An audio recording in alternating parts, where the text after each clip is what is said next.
We know that there are 206 bones in our body. By now we are very well aware of the structure of the bone. Now what we have to do is that we need to understand how that skeleton is present inside our body, its orientation, basically location, and the bones which are present. Also we are aware that there are two types of skeletons. If we have to divide entire human skeleton, we can divide it into two parts, that is the axial skeleton and the appendicular skeleton. Now what we are going to talk about is the axial skeleton. One by one we are going to see how many bones are present and in what location they are present. How can we classify one particular region of the axial skeleton from and how it is different from the other one. So basically first thing that we need to know is what is axial skeleton if you are being asked a proper definition. So axial skeleton comprises of the skeletal elements which are present along the longitudinal axis of the body. You know that longitudinal axis, now earlier also I told you that suppose this is an individual, this axis over where, this is quite a funny individual, as you can see. The stick diagrams that we used to make, stick drawings that we used to make in our childhood, it's like that. This part, entire axis is longitudinal axis and it comprises the axial skeleton. Now as many as 80 bones are present in the axial skeleton, and what we have to see is what are the various parts in which these 80 bones are present. Firstly, the parts of the axial skeleton are skull, the vertebral column, ribs and sternum. This is the part of the axial skeleton. Talking about skull, there are 29 bones which are present in the skull, and what are those bones? We are going to see. Skull is nothing but this part of the head that we call, in general vernacular terms we call it head. That part is basically, we have to see the skeletal elements of that would be termed under skull. That entire bony structure would be termed as skull. And how many bones? 29 bones. Okay, first thing to be remembered. Next what we have to remember is that inside skull, if we are discussing skull, we have first part, that is the cranium. Second part happens to be facial bones. Third part is a single bone, that is hyoid bone, and fourth one is the ear ossicles present in the middle ear. We have talked about it, a little bit of introduction was given to you earlier. Now cranium is the box like structure. It has as many as 8 bones. Now these bones are flattened bones they form a box like structure in which house the brain, human brain inside them, and these 8 bones, as they are flattened and they are joined at such points and they are joined in such a way that the joints happen to be immovable. They are very stiff, so we have the 8 bones forming a box, and these bones, the upper jaw of our skull is fused with these cranial bones, the upper jaw, while the lower jaw that is present, that is joined to the cranium by muscles. This part is to be remembered, that with this cranium there is the upper jaw which is fused and the lower jaw happens to be joined to this cranium by muscles. Now we come to the next part of the skull, that is the facial bones. They are 14 in number. Alright, so they form the front, this nose and the lower jaw part. The frontal part of the skull is made up of facial bones which are 14 in number. You need not to remember the names of individual bones.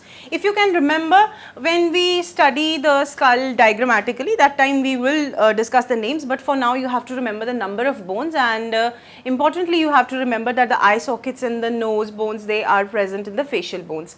Then at the base of buccal cavity there lies a single bone that is known as hyoid bone, which is present at the base of buccal cavity, and 6 bones known as ear ossicles are present in the middle part of the ear. Ear is divided into human ear. There are 2 ears that are present.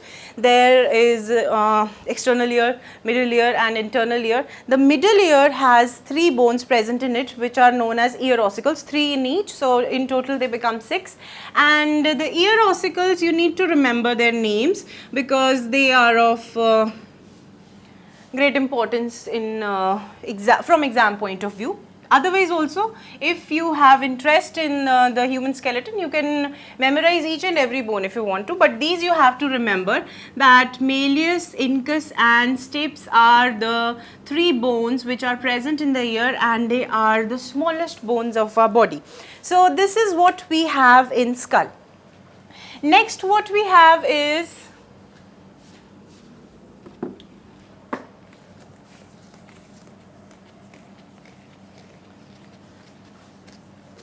the vertebral column.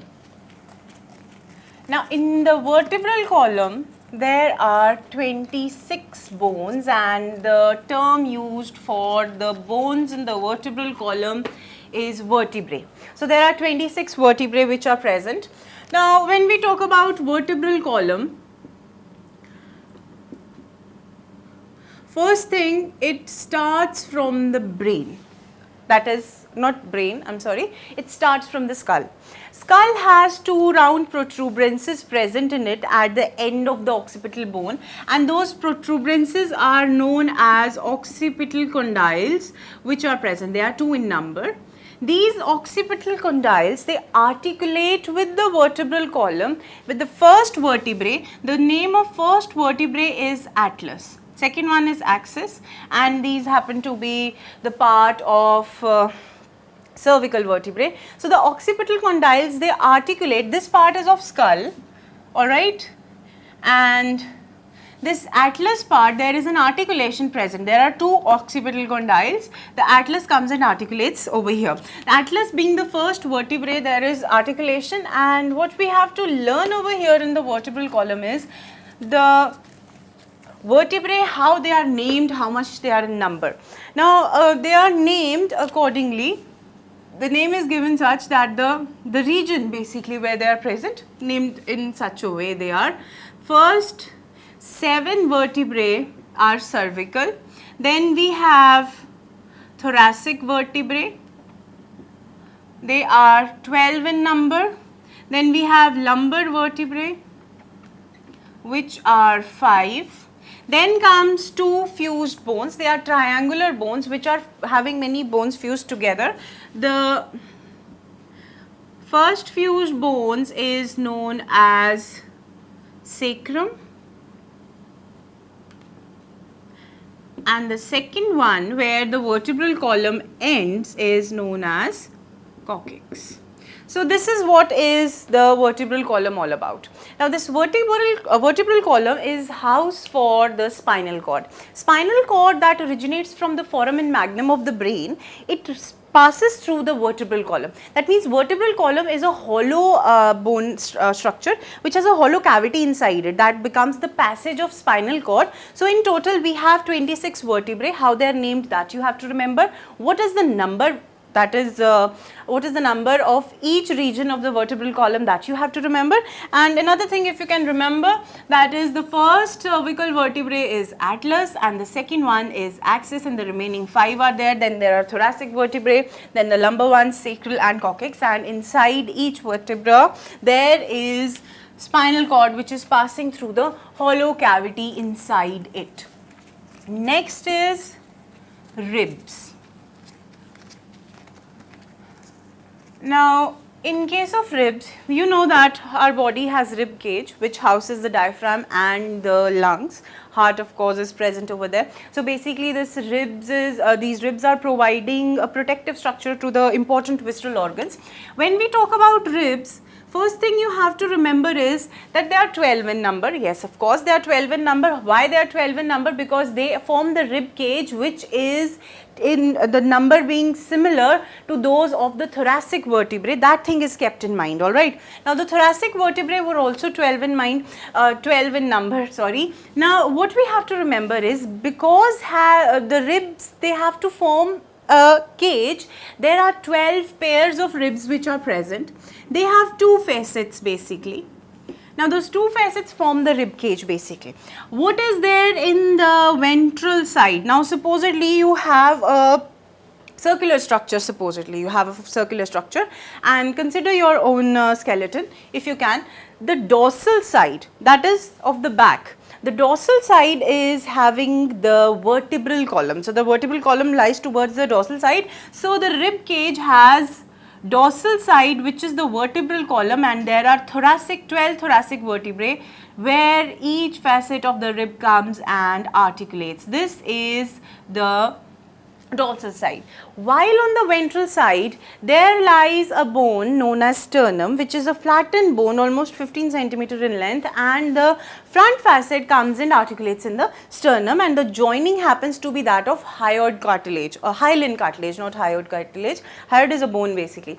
Hyaline cartilage is responsible for the joining of the ribs to the vertebral column, because then only there is a cage formation that takes place. Now, you know that there are 12 thoracic vertebrae, so there are 12 pairs. Now, the ribs have been classified. Also, you got aware of what is sternum. Sternum is a flat bone where this where the ribs come and join, and lies towards the ventral side of the body, and the rib cage is formed. Now, the 12 pairs, there are first pairs that are true ribs, which are 7 in number. The first 7 ribs, they are proper, as I told you in the description, that the back side would be articulated with the vertebral column, while the front would be joined to the sternum. The 7th pair of ribs, the first 7 pair of ribs, those which originate from the first 7 thoracic vertebrae, they come and join the sternum. They increase in size towards the periphery, and then they come and join to the sternum. That is what is in the case of true ribs. Then the remaining 5 ribs, which are present, they are not true ribs. There are first 3 ribs, that is 8th, 9th and 10th rib, of course originating from the 8th, 9th and 10th thoracic vertebrae. They are vertebrochondral ribs. Vertebrochondral ribs. Now, these vertebrochondral ribs are otherwise known as floating ribs. Now, when I use the word, sorry, not floating ribs, they are false ribs. Alright, they are joined to each other, and at the same time they are joined to the 7th rib.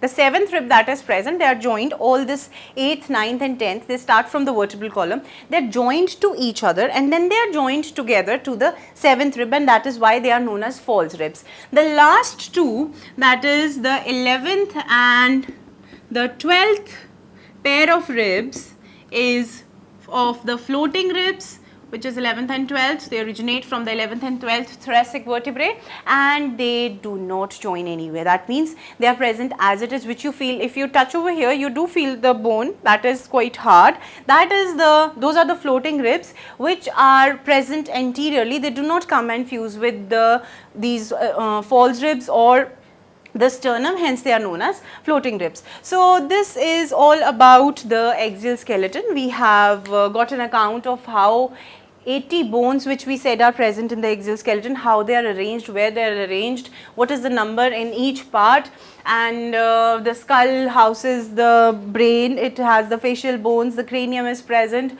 vertebral column, there are 26 vertebrae which are present, it articulates with the pelvic girdle, the pectoral girdle, the skull, it is the vertebral column which basically articulates with all these parts. Then there are 12 pairs of ribs which originate from the 12 thoracic vertebrae and come and join to the sternum, not all of them, but profusely they do. And last one is the sternum. Sternum is the frontal bone, the flat bone which is present towards the ventral side. So, this is all about the